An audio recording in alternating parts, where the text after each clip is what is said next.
네, 안녕하세요. 네, 안녕하세요. 네, 반갑습니다. 네, 오늘이 2019년 11월 8일 금요일 저녁에 진행하는 유유빈의 트렌터 오디오 방송입니다. 오늘은 주제를 협동 로봇으로 잡았어요. 네, 약간 생소할 수 있는 단어이긴 해요. 혹시 이게 방송 청취하고 계신 분 중에 협동 로봇이라는 개념을 아시는 분은 좀 별로 많지는 않을 것 같아요. 뭐 들어보면 개념적으로는 뭐 아시는 내용일 수 있지만 아마 단어 자체는 좀 뭐 생소하게 들으신 분이 많이 있을 것 같습니다. 일단 협동 로봇에 대해서 제가 간단히 좀 먼저 설명드리고 좀 말씀을 진행할 텐데요. 협동 로봇은 로봇과 사람이 같이 일을 하는 로봇이라고 보시면 될 것 같아요. 그래서 사람하고 로봇이 같은 공간, 즉 뭐 공장 생산 공장 라인에 같이 있다거나 하여튼 같은 공간에서 서로 인터랙션을 하면서 일을 하는 로봇이 바로 협동 로봇입니다. 네. 또 원격지에서 우리 영웅만성님께서 댓글 남겨주셨습니다. 제가 안 바빠도 댓글은 꼭 읽어드려야 돼. 네, 반갑습니다라고 주셨고요. 네, 반갑습니다. 잘 지내시나요? 네, 들으시면서 계속 댓글 남겨주시면 네, 같이 말씀 나누도록 할게요. 일단 협동 로봇은 결국은 사람과 인터랙션을 하는 부분이고요. 아마 기존에 공장 생산 라인에 로봇이 많이 들어가 있거든요. 그래서 협동 로봇과 공장에 이미 로봇이 들어가 있는데 뭐 새로운 것이 아니지 않느냐라고 생각하실 수도 있는데요. 기존의 공장에 지금 들어있는 여러 로봇은 사람과 같이 일을 한다기보다는 사람과 로봇은 약간의 공간적으로 약간 분리가 되어 있어요. 그래서 일 자체는 협업이라는 개념은 맞긴 맞지만 공간 속에서는 좀 분리되어 있고 로봇이 이제 그 공간에서 열심히 일을 하는 거죠. 그리고 전체적인 흐름이 딱 최적화되어 있게끔 뭐 시스템으로 딱딱히 짜임새 있게 되어 있는 공정 자동화 시스템인 거고, 오늘 말씀을 나눌 협동 로봇은 짜임새 있게 구성된 공간이 아니에요. 그냥 사람이 들어가서 일을 하듯이 로봇이 그냥 특정 공간에 들어와 있고 그 로봇이 사람을 움직임이라든지 이런 것들을 감지해서 안전하게 일을 하는 로봇이 바로 이 협동 로봇의 가진 특징이고, 이 로봇에 대해서 오늘 좀 말씀을 나눠보도록 하겠습니다. 제가 간단하게 설명드렸지만 네. 이 듣고 협동 로봇에서 어떤 것들이 좀 떠오르시나요? 저는 일단 협동 로봇 하면 인간과 로봇의 협업, 공생이 생각이 나고요. 결국은 인간의 모든 거를 다 로봇이 대체가 되는 게 아니라 인간의 노동력에서 어떤 일부를 보조적인 역할로서 할 수 있는 게 협동 로봇이 아닌가 이렇게 생각이 듭니다. 네. 네, 영웅만성님의 목소리 톤으로 전 잘 지내요. 얼굴 본 지 오래됐어요. 라고. 한번 나와 주시면 됩니다. 네, 영웅만성님, 예, 예, 간만에 한번 나와주시면 얼굴 보고 좋을 것 같아요. 네, 협동 로봇 처음 들어보신다고 그러네요. 네. 네, 아마도 협업 로봇은 들어보셨을 거예요. 아마 제조나 생산 라인에서 볼 수 있는 이런 것들이 협동 로봇이라면 뭐였죠? 협업 로봇. 협업 로봇. 네. 네, 협동 로봇은 그거보다 어떻게 보면은 작업자 중심으로 생각을 하시면 조금 더 도움이 될 것 같아요. 제 생각에는. 예, 예. 요즘에 그 뉴스에 많이 나왔던 중에 커피 타주는 로봇 있어요. 바리스타 로봇이라고. 그래서 어떤 가게에 점원들이 있죠. 근데 점원들이 있는데 그 커피 타는 것만 로봇이 같이 해주는 그 일종의 협동 로봇이라고 보시면 될 것 같아요. 사례 중에 하나라고 이해를 하시면 될 것 같아요. 그래서 협동 로봇은 어쨌든 사람과 같이 일을 하는 로봇이다. 그래서 저는 이제 협동 로봇 하면 처음에는 이렇게 뭐죠? 휴보노이드 로봇처럼 이렇게 사람의 형태를 가지거나 뭔가 있는 형태를 봤더니 인 줄 알았는데 자료를 보니까 로봇 팔만 딸랑 있더라고요. 그래서 오히려 협동 로봇은 그 작업 환경, 작업물, 또 이런 공간 또는 조작 이러한 인터페이스들이 생각이 나고요. 그러다 보니까 좀 단순 반복된 이런 작업들을 할 수 있고, 또 최근에 5G 기반으로 해서 인공지능이나 이런 것들을 통해서 어떤 작업의 효율화, 또 정밀한 맞춤형 서비스가 가능하지 않을까. 그럼으로써 이제 다품종 소량 생산도 가능하고, 이런 측면에서 많이 생각할 수 있는 부분들이 협동 로봇에서 많이 비즈니스 생길 수 있지 않을까 생각이 드는데. 예. 네. 사실 뭐 제가 질문을 드리고 싶은 내용들은 뭐 요약을 많이 해주셨는데 다시 한번 좀 정리를 해가지고 특징과 가치와 뭐 방향성을 좀 구분해서 말씀 다시 한번 하면 좋을 것 같은데요. 협동 로봇이 가지는 특징은 어떻게 한번 정리를 해볼 수 있을까요?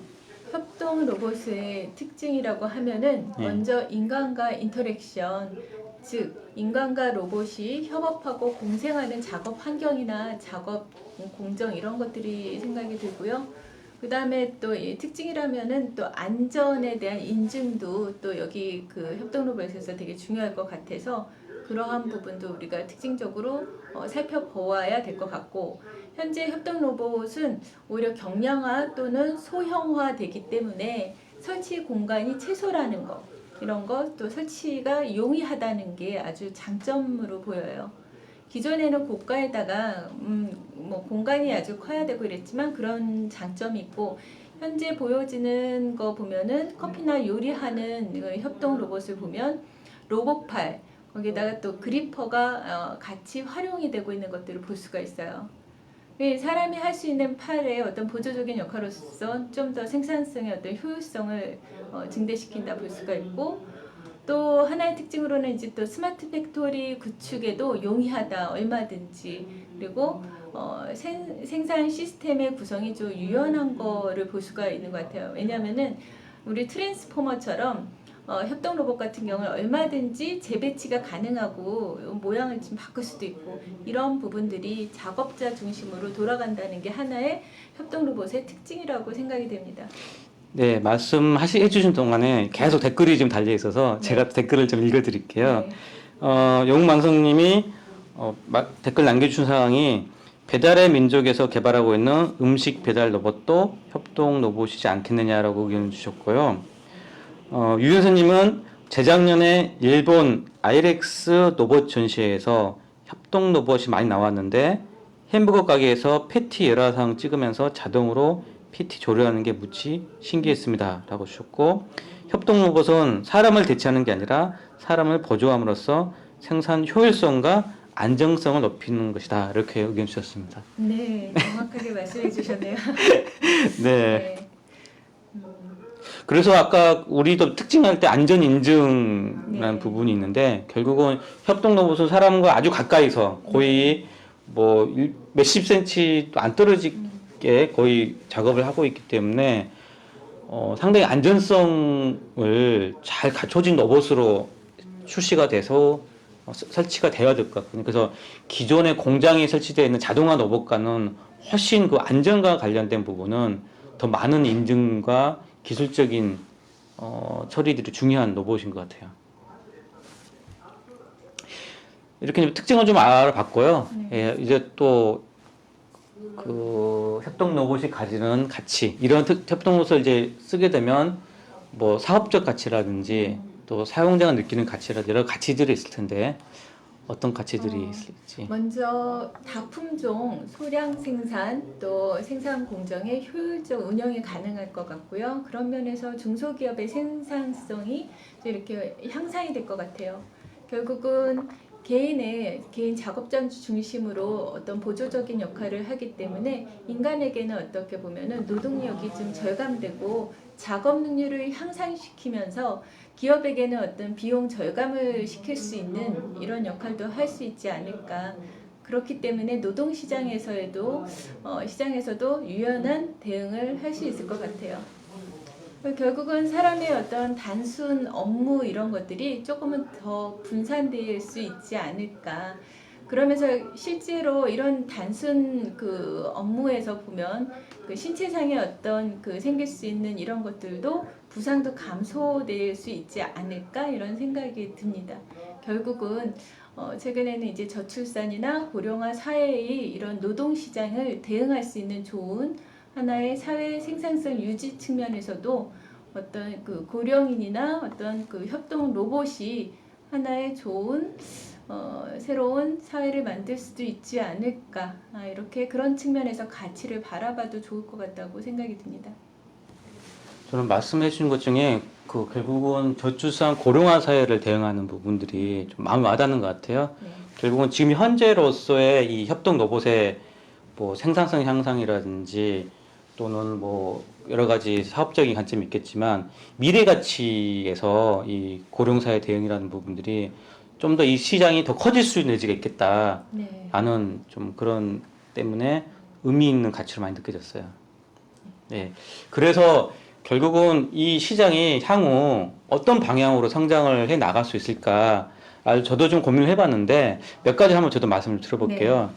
일단은 이 협동 로봇은 사용자의 확장이라는 큰 변화가 있을 것 같아요. 즉 지금의 협동 로봇은 작업자 중심, 즉 공장 조그마한 공장 생산 라인에서 효율적으로 생산하기 위한 작업자 중심의 사용자였다면 그게 일반 사용자, 즉 고령인이라든지 일상 생활 속에서 쓰는 관점에 사용자의 확장이 좀 예상되는 게 있고요. 그리고 공간의 확장이 있을 것 같아요.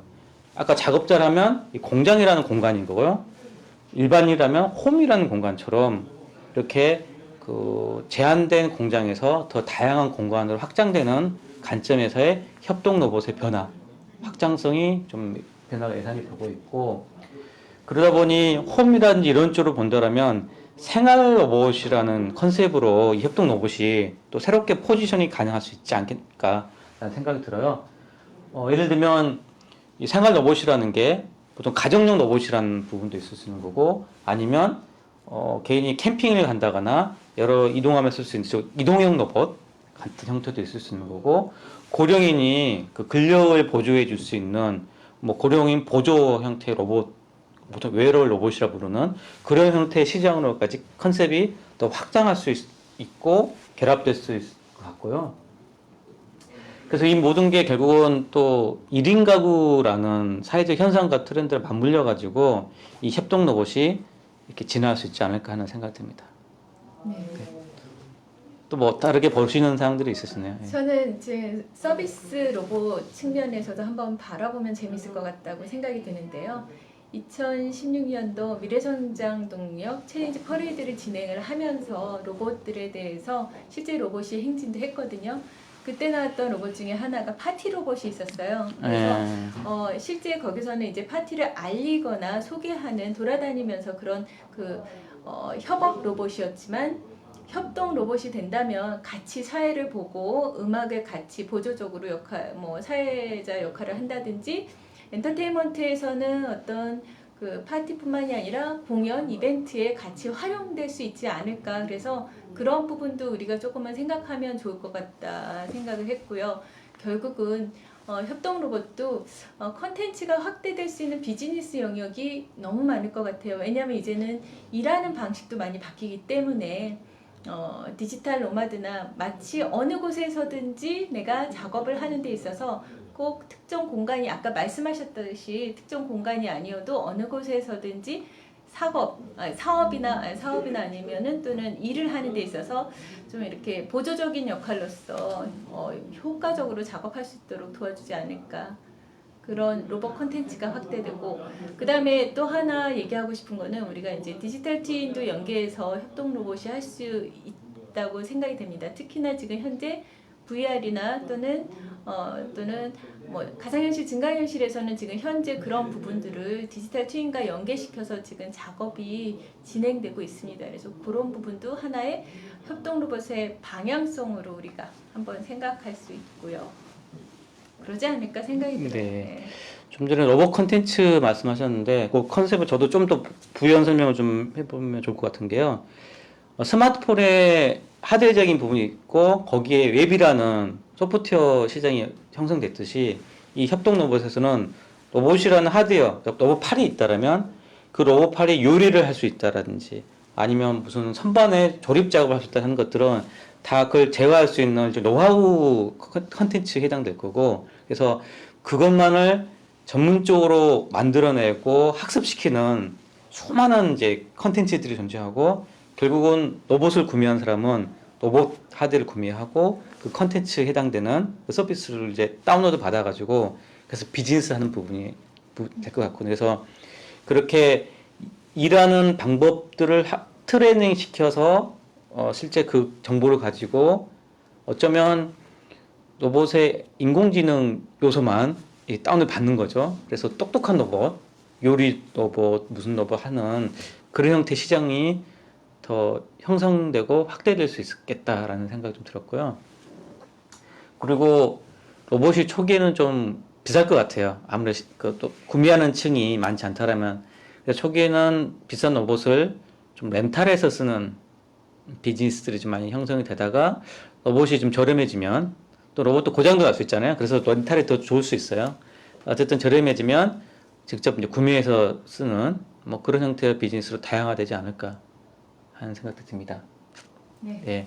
이렇게 좀 뭐 특징도 알아봤고 가치도 알아봤고 그리고 그 방향성도 좀 고민을 해봤는데 분명히 좀 이슈가 모든 주제 보면 이슈가 없을 수는 없거든요. 분명히 이렇게 미래 진화하는 데 있어서 좀 함께 고민을 해보고 미리 준비를 해야 될 만한 이슈들은 어떤 것들이 있을까요? 결국은 협동 로봇도 이제 뭐 인공지능이나 5G 기반으로 이렇게 변화가 일어날 때 로봇에 대한 어떤 그 사용 교육도 하나의 이슈가 되지 않을까 생각이 들어요. 그런 부분들과 또는 고장 시에 또 인간에게 어떤 해를 주는 거에 대한 인명 피해나 이런 부분, 그다음에 안전 인증에 대한 거 이런 것도 하나의 이슈로서 생각을 해야 될 것 같다는 생각이 듭니다. 그럼 저도 걱정되는 게 아무리 이제 공장에서 좋은 제품, 안전한 제품을 만들어서 판매를 했지만 고장은 항상 날 수 있잖아요. 어떤 요인에 의해서. 그러면 지금 현재 공장 자동 생산 라인에 있는 로봇은 사람과 좀 공간적으로 안전 펜스라 그러네요. 공간을 구분해서 사람하고 안전한 곳에 있는데 이건 로봇팔이 고장나서 한 바퀴 뺑 돌거나 팔의 길이 더 길어지기도 하다 보면 거의 가까이서 일을 하다 보니까 사람이 다칠 염려가 있을 것 같아요. 무섭네요.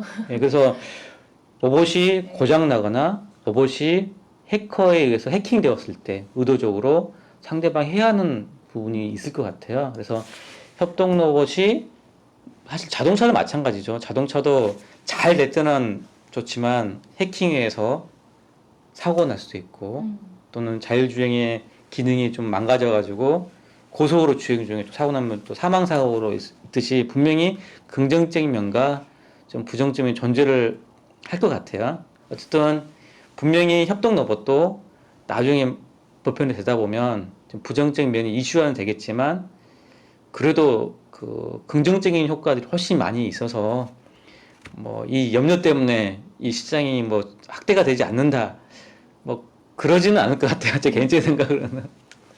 근데 또 중요한 건 적절한 가격도 아주 중요할 것 같아요. 현재까지는 좀 이제 비쌀 것 같은데 예. 좀 생활 로봇으로 좀 이렇게 생활 속에 들어온다면 좀 더 가격 면에서도 좀 이렇게 생각을 해봐야 될 부분들이 있다고 생각이 드네요.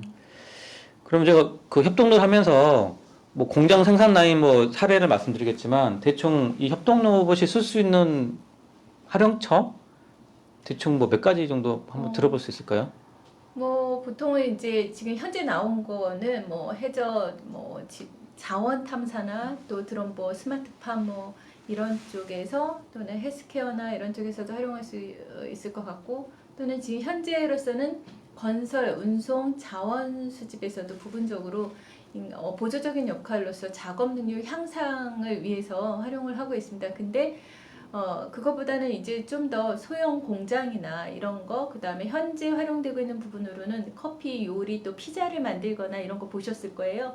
그런 부분에서 활용이 될 수 있을 것 같고, 현재 그 VR이나 또는 또 이런 부분에서 이제 수술 로봇으로도 또는 교육적인 측면에서도 지금 협동 로봇이 활용이 되고 있습니다. 헬스케어 측면에서도 한번 이렇게 생각을 해본다면 우리가 재활 로봇으로도 활용될 수 있지 않을까. 그리고 또 가장 또 많이 지금 협업 로봇에서도 활용이 되고 있지만 협동에서도 함께 사용될 수 있는 부분은 정비에 대한 이런 것들이 보조적인 역할로서 활용이 될 수 있을 것 같아요. 네. 네. 오늘 좀 생소한 단어 협동 로봇. 로봇은 많이 들어봤는데 그러게요. 예, 뭐 협동 로봇은 또 뭐야? 예, 뭐 자동화 로봇까지도 들어봤지만 어쨌든 좀 새로운 단어 들어봤는데 또 그 사이에 또 댓글 남겨주셨는데 한참 전에 남겨주셨는데 네. 이야기하다가 이제 읽어드려야 할 것 같아요. 유선생님이 남겨준 내용이 감정 노동자의 일부 업무를 보조해 줌으로써 인간의 심적 스트레스 줄어드는 것도 많이 고민하고 있는 로봇 카테고리라고도 합니다. 네. 결국은 오늘 말씀 나눈 건 물리적 움직임 관점의 협동 로봇이었는데 이 카테고리 자체를 결국은 협동이라는 개념과 이 감정 노동 그것도 노동이기 때문에 그런 관점으로도 볼 수 있지 않을까라는 의견이신 것 같아요. 예. 신체적인 것뿐만이 아니라 네. 심리적인 것, 네, 네, 네. 감정까지도 예, 우리가 함께 보조적인 역할로 사용할 수 있다는 거는 예, 정말 좋은 것 같아요. 특히나 예. 작업 능력 향상뿐만이 아니라 예. 예. 보통 그런 협동 로봇이라면 보통 우리 인공지능 그 비서 같은 경우가 어쩌면 뭐 그런 형태의 사례가 될 수 있지 않나 네. 좀 생각이 듭니다. 네, 오늘 협동 로봇이라는 생소한 주제로 말씀 나눠봤고요. 저는 오늘 말씀 나눈 것 중에 기억에 남는 마무리 멘트이기도 한데요. 기억에 남는 거는 고령화 사회의 노동시장의 유연한 대응이라는 키워드 이런 방향성이 이 협동 로봇을 제가 보면서 의미 있게 계속 봐야 될 만한 이유로 딱 많이 와닿는 개념이었던 것 같습니다. 네, 뭐 저는 뭐 이 정도로 마무리 짓고요. 또 어떤 네. 마무리 멘트 부탁드리겠습니다. 사람의 보조적인 역할로서 작업 능률을 향상시키는 데 심적으로 또는 어떤 신체적으로 나를 보조해 줄 수 있다는 것만으로도 작업자 중심으로 예. 너무 좋은 것 같다고 생각을 했고, 결국은 인간과 로봇이 공생하고 협업하는 데 있어서 이제는 거부감보다는 서로가 잘하는 거를 좀 이렇게 같이 협업할 수 있으면 좋겠다. 그리고 그러한 비즈니스가 조금 많이 나왔으면 좋겠다 한번 생각을 해봤습니다. 네. 하여튼 뭐 좋은 말씀 감사드리고 벌써 밤 10시 15분이 넘었어요. 그리고 오늘 날씨가 많이 추워졌죠, 아침에. 네, 추워요. 예. 입동이 오늘이었나 내일? 오늘이었어요. 오늘이었어요. 어쩐지 아침에 기온이 네. 좀 꽤 추웠습니다. 아마 오늘도 방송 끝나고 나가면 좀 쌀쌀해질 것 같은데 어쨌든 이제 가을이 좀 지나가서 겨울의 문턱에 와 있는 11월 8일 저녁이었고요. 다음 주에도 또 아직 다음 주 주제는 정해지지 않았는데요. 또 더 좋은 주 찾아가지고 즐거운 방송 또 함께 하도록 하겠습니다. 오늘 함께 해주신 분들 너무 감사드립니다. 그렇죠. 이렇게 함께 해주신 분 또 감사의 말씀을 네. 감사드리고 다음 주에 또 같이 이렇게 방송을 통해서 만나 뵙도록 하겠습니다. 네. 네, 다음 주 뵐게요. 수고하셨습니다.